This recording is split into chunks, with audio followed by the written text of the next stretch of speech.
Welcome back to the Badger247 show. I'm Matt Perkins, joined, as always, by Badger247.com writers John McNamara and Nick Osen. It is great to see both of you guys once again. Always good to see you, Matt. Same to you, Nick. Nick got the fresh cut today, looking good. Can't say myself, but at least someone, a couple guys on the show have some hair. No, I appreciate it, guys. You know, I mean, we've kind of had a lot of loaded shows. Actually, have some legitimate news to kind of get under wraps a little bit this week with some recent commits, and always good to catch up a little bit before the holidays, fellas. Absolutely. Well, that most recent news actually is on the basketball front with Wisconsin landing Temple transfer Elijah Gray. John, how do you see Gray fitting into the rotation here in Madison? Yeah, he's a nice pickup at this point in the cycle, right? Where, I don't know how much is really available out there. A lot of guys have made their decisions. So to pick up a guy with some experience, can help at the 3, can help at the 4, almost certainly kind of coming off the bench there. I think it's a really solid get for Wisconsin right now. He kind of reminds me of Carrington, just as a guy who could play the 3 and the 4. I think Carrington can come and spell you maybe at the 1, maybe the 2, maybe at the 3 if they want to go a little bit smaller. And then you have a guy like Gray who could do it a little bit, in the paint. So I don't want to say this was, a monster get home run type of thing, but this is a solid 15th piece to put to a group now that is, Greg Gard talks about, stay old, get old, or however the saying goes. I mean, they are a older roster right now. There is a lot of old, experienced guys on this team. I don't want to say like they're going all in or whatever, but there's a lot of veteran presence on this team. I think is a really nice get. And obviously someone I think his role is explained to him of, look, this is kind of who we project to be our starters. We need some depth here. This is where you fit. If he gives you a little Xavier Amos type vibe, I think Wisconsin's going to feel pretty good about that. Yeah, John, I couldn't agree more. I like kind of how you framed it. I would say for this final spot, right, and at this time in the cycle, it is maybe a triple or a home run with kind of those, categorizations kind of fitting in there. I feel like, man, with kind of some of the money spent, obviously we're not at a spot where you can just kind of throw out money, be printing it. You have to use that budget. Like, I feel like Gray can provide some things. And for any player that you're getting at this point, I think that's a plus. I think he's a decent defender. He'll work on the glass. I think he averaged I put in the story, 9.5 in very limited minutes. So he can put the ball in the hoop a little bit and just more veteran guys. I mean, it's kind of a nice blend because Blackwell, Winter, they've been around, but not, 4th year, 5th year guys. So still some, maybe a little youth there. Austin Rapp, some of the younger guys coming in, but then you've got Rhodey, Boyd, Gray, Janicki kind of in the middle as well. So it'll be really intriguing. I put in a mailbag, Perko, just somebody asked me kind of the floor ceiling of this year's team. I don't want to overhype it. I don't, but there's a reason they're getting a lot of national attention from 15 to 18 in the rankings. Guys, I think this is probably their best shot, at a Sweet 16 in a little while here in Madison. I think if that's going to happen, though, Blackwell has to take the next step to being a first-team All-Big Ten player. I don't see that happening, Nick, without him taking another big jump because they're going to need someone who can be an on-ball creator late in the shot clock, what Tanjay did for them last year. And I don't feel like he is there yet. But, John? I think Nick Boyd gives you a little bit of that. Okay. That's shot creation. I don't want to say that Blackwell is playing out of position because I don't know if the point guard is a necessity like it has been. Like when Matt and I were growing up watching basketball. Not so much you, Nick, a little bit younger, but now he slides off the ball. Boyd's going to take that ball handling off. I think that he can provide some of what you talked about, Matt. It's an exciting team. You're going to put a lot of guys out on the floor that can shoot, that can score the basketball. The defense and the rebounding are my concerns, but like Nick said, like I talked about a little bit earlier, this is just a veteran group that I think is going to be able to grind in the Big Ten. They have guys coming off the bench that are veteran guys. I think there's a lot to be excited about, but there are areas where you can point to that are legit question marks, at least in the month of July right now. Yeah, Nick, I think that the one thing that John mentions there is how veteran this team is. And the thing we've seen, especially in the NIL era now, is that veteran teams win. It's not necessarily those freshmen super hype one and dones that are winning, anymore like, early 2010s with your Kentuckys and Dukes and whatnot. Now it's these veteran laden teams. And I think that does give Wisconsin a leg up. I still think Purdue is going to be really, really good again this coming year. And I think they're going to be a tough team to get over. But, with having that veteran team that has been through it, I think that they have, a lot of potential here to make some noise in the Big Ten. So I guess we'll get off basketball here really quick, John, by asking, what do you think, where does Wisconsin finish in the Big Ten this season, regular season? The basketball. Oh man. I like this group. I like the group that they've assembled.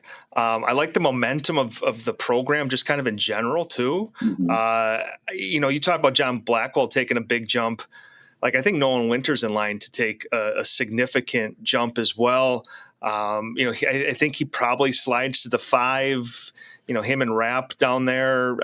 Rapp isn't some bruiser going to clean up the board, shot blocker. But again, I think this team is constructed to do a certain thing, and that's kind of working Kurt Penny's, Kurt Penny, the offensive coordinator, they can call him, in his system. And this is now year 3 of it. I think they're adding and adding and adding. It really kind of makes you excited to see that the jump that they're going to make. You've rolled out these Wisconsin teams for as long as I've been doing this, and you kind of expected a lot of the same things. Now you get a guy like Decker. Okay, maybe that changes things. Kaminsky changed a bit, when he was there, but it's largely been the same thing that a lot of fans have been accustomed to. Now you have a different shift, a different approach, a different vision.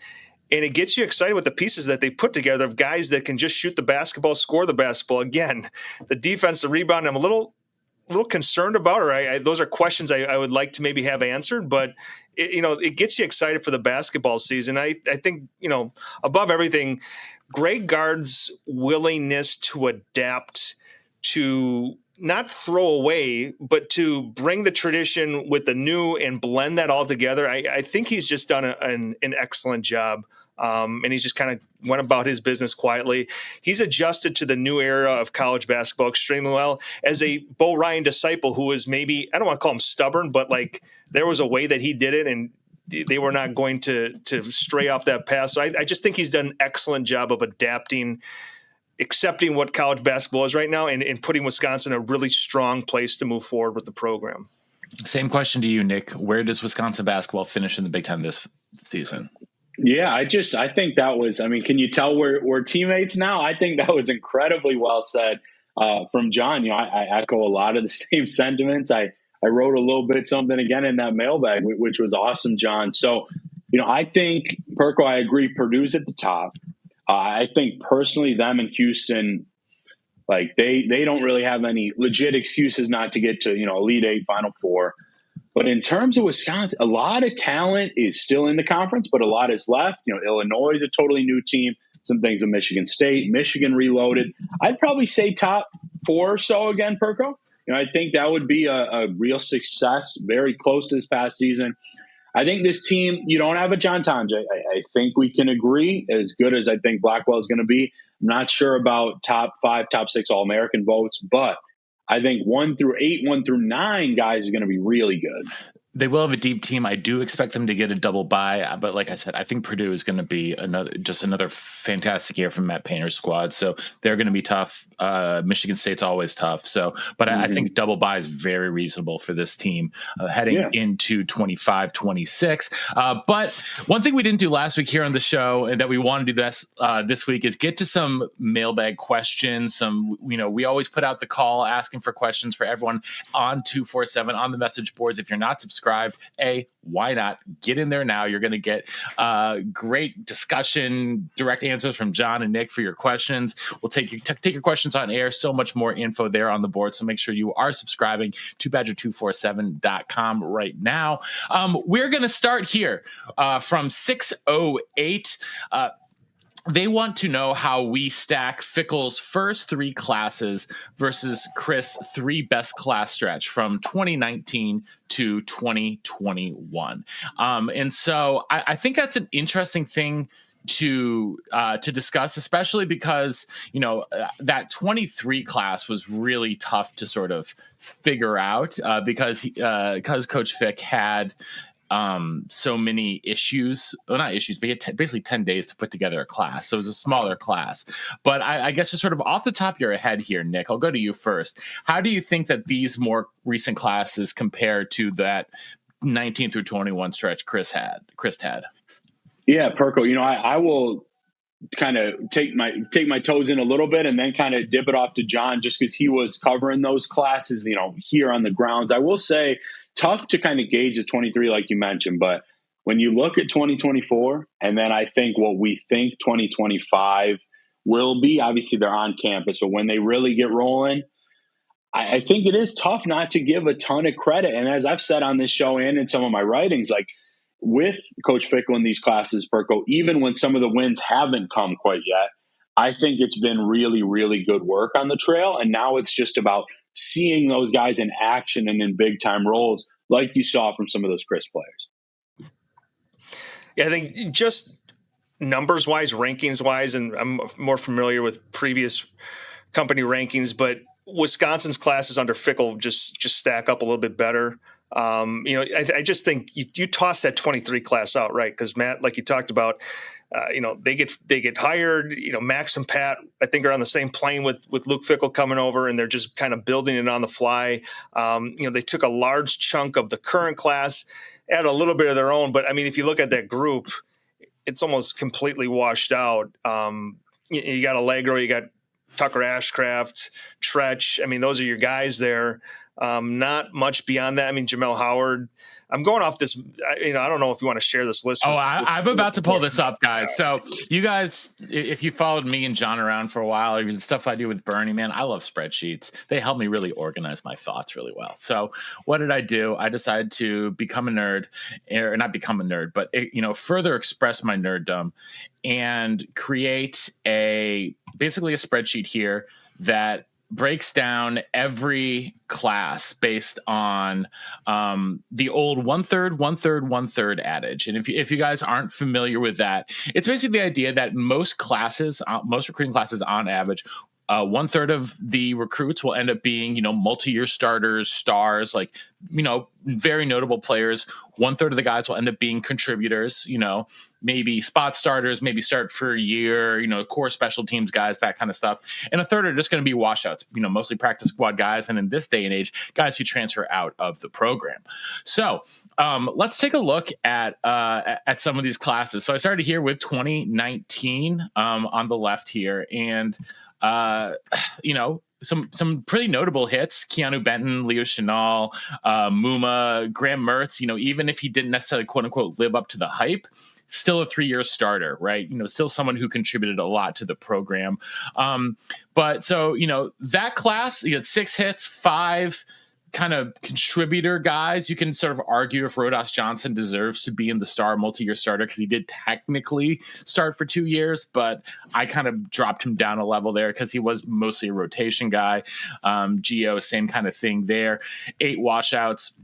You get into these, newer classes, you see that I created a metric here, what I'm calling hit rate, which is basically you get a full point for a green, a half a point for a yellow or a blue, in this case, which we're calling the jury's still out portion, and then 0 points for the washouts. Do a little add up, do a little division in there. Well, see, Chryst was hitting about 40%. Well, I'm going to call it 40% hit rate. So 40% of your recruiting class really contributed in a meaningful way. Whereas we look at so far at Fickell's first 2 classes, you got 35.71 and 26.67. That 23 class, like John talked about, like so many of these guys just washed out so fast because that was thrown together really fast. And now, obviously, for the 24 class, we're doing some projecting here as to guys we're calling stars, multi-year starters already. But this is more basic going on what we've sort of gathered from what we've seen on the field and talking to coaches and other people around the program, jury's still out for a lot of guys. But even it's kind of crazy to see that even from last year's class, 7 of 22 guys are already gone. 1/3 of the class is already washed out. And that doesn't count anyone who's in that, jury still out, which is kind of crazy to see. But maybe that's just college football here in 2025. Nick, John, I'm a little bit, curious of your thoughts here. No, I love it. I think this is a interesting way to look at it. I like the point values that are assigned to it. I think you should patent this before someone steals it. But kind of the more things change, the more things stay the same. Like the 1/3 that Barry talked about. Obviously, a little bit different ball game now with the transfer portal, but largely obviously just high school recruiting, right? So. Largely it kind of holds true. And you look at the 24 class. A lot of that blue could turn to green. I think that's the type of class that can kind of jumpstart this program, I think, in the right direction. Obviously, 25, you can't really say much about that, right? We saw a couple guys in spring camp. But yeah, that 24, I think it might be the class that you look at and said, once these guys are cycling through to these two deeps, which could be as soon as this season. It should be this season. It should be, right. Although this roster is really, really top heavy, and that's not I'm not saying it in a bad way. There's just a lot of seniors on this. I mean, it's 20 plus guys. So maybe, I think you get a good taste of it in 25 and maybe 26. That schedule lightens up maybe, and then that 24 class really pops in. Maybe that's the year when it all kind of meshes together. I'm not trying to wipe off this 25 schedule or the 25 season, but maybe in 26 the stars kind of align for Wisconsin, largely because of what you can do in high school recruiting. But as I say that, as I hear the words come out of my mouth, it's just so difficult to look down the road in college football these days. So 26, I think, looks very, very encouraging. But again, there's just way too much time to go, way too much movement that will inevitably happen. Yeah, what I'll just add real quick, Perko, I know we've got some other questions too, but I think it's really easy to say, kind of like John said, some of the blue in 2024, I expect those guys to be green. I think that's a phenomenal class. I know that a lot of those guys already were either kind of touching the ones a little bit or, certainly within the twos at times, making some impact. So I'm really excited, guys. I think you're going to hear a lot of those names already this fall. Which one of those 24s, I'm going to ask you guys right now, which blue 24 is most likely to turn green when we do this again next year? Man, Heiberger just jumps off to me, but the injury bug is just bitten him, right? I think that had he been healthy like he plays last year, Grant Steck is a guy, he could have a big fall and play a ton of reps for Wisconsin this year. Willer might be a year away, still kind of adjusting to, is he that jumbo edge? Where do they like him? Curious to see that. But Cubberly, Corey, once this top group of guys finishes their eligibility, that's the next wave at their turn, yeah. on the offensive line. I think Cubberly's probably a starter at guard. Corey might be your future center there. Kyan Barry Johnson, he might be your next slot guy. I think there's a lot to like there in I guess that blue category. Yeah, definitely a lot of upside there in the blue. Nick, anyone to add? Kind of similar thinking, John. I was really going to say those. I think Stack, Coverly, Corey kind of jumped right away. KBJ, I do think is your next slot guy, but we'll see, how long Tretch goes here before maybe going to the league at some point. Definitely. All right. So thank you again for that one, 608. Next question from Badger247 Dark Lord, which is quite the name. If they want to know if the Badgers strike out on their remaining edge targets, how does the staff pivot? Are they looking for flips, new targets, or really just going to put all their eggs in the portal basket? Yeah, I guess I'll go ahead. Yeah, I'll just jump with that quick. I kind of said, I think on the show and on the boards, I don't think that's a spot you want to put all your eggs in a portal basket, nor do I really get the sense that that's where they're going. I know they've been checking around on a couple guys. I personally, guys, feel like this probably does go a little bit into the fall. I think that is a spot where you can take a potential maybe low floor, high ceiling type of raw project. I like that John's nodding here too, because you've got some likely production in that room already. But that's a spot I think you need a guy. I think you need a second safety, need a second corner to get around 18, 19 guys. Yeah, without a doubt. And you know, Matt, you talked about all the options there. Yeah, I think just all the options remain on the table, right? You don't close any doors. I think a lot of times, maybe I'm guilty of it. You kind of talk like once July 1st hits, recruiting's done, and then you're just kind of out on all these guys. There's still all summer, all fall for Wisconsin to take a look at all those type of avenues that they want to explore here. Yeah, they missed out on some tier one guys. Mikhail Blade goes to Michigan. Jackson Ford goes to Penn State. I mean, those were clear big time targets for them. They don't come through for Wisconsin. Carmelo Reed flips to Ole Miss. But they're going to have the fall, and that, like what Nick talked about, his scenario wouldn't be super surprising to me, of a guy that's like, hey, he's super raw right now. Maybe he's just got a couple of years of football under his belt. Now, I'm not alluding to anyone specifically, but hey, is this a guy that we could bring in the fall that we'd like, get him on campus, see what he looks like? Maybe with a super high ceiling that we can let just kind of, sit in that weight program for a year or two, and then he's ready to pop. Because overall, that group is healthy right now. They did really well in the 25 class. Portal guys, I think we're going to see more of what that true pass rusher is versus the jumbo edge. A lot going on there. I think it's overall a healthy position. But like you talked about, Nick, too, I don't think they want to just say, we're not going to take one this year. I think you want to continue to get those edge guys in your program. Some are going to fizzle out. Some will transfer. Some will hit. I don't think that's a position you want to just say, we're going to punt on it. We'll focus on 27. I think definitely not. Okay, quickly, we know Nick's got to get out of here. I'm going to combine questions from both Shootsman and T-Pick.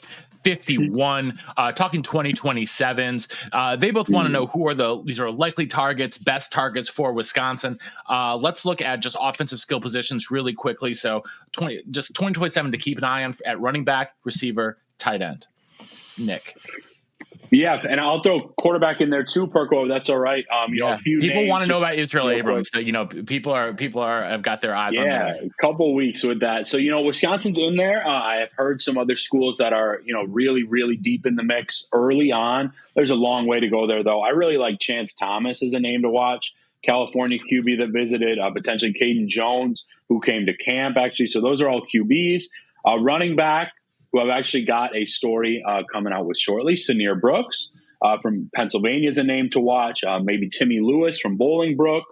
Ezra Senalevi from Vegas. So those are some early names. And then wideout, we'll get some more. But one that I really, really like, that loved his time in Wisconsin, but there are going to be a ton of options. And I'll dish the rest to J-Mac. LaRon Baker Jr., East St. Louis. I think Wisconsin's going to try to get one or two of those guys from that strong program. And we'll see if they can hit, but I think that those would be some really big names to watch out for right now.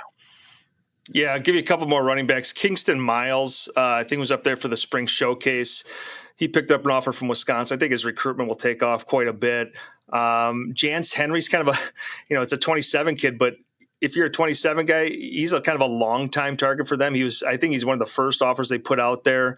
Obviously out there in Ohio, some decent connections for Wisconsin out there. Nick talked about those receivers. I think they did a nice job addressing that. Then you look at tight end. I think, Coors Loken's going to be that top priority there. I mean, obviously they've got a handful of guys that they're really prioritizing, but you'd love to be able to lock up a kid from inside the state. And he's really just blown up, right? I mean, he's emerging as a national target.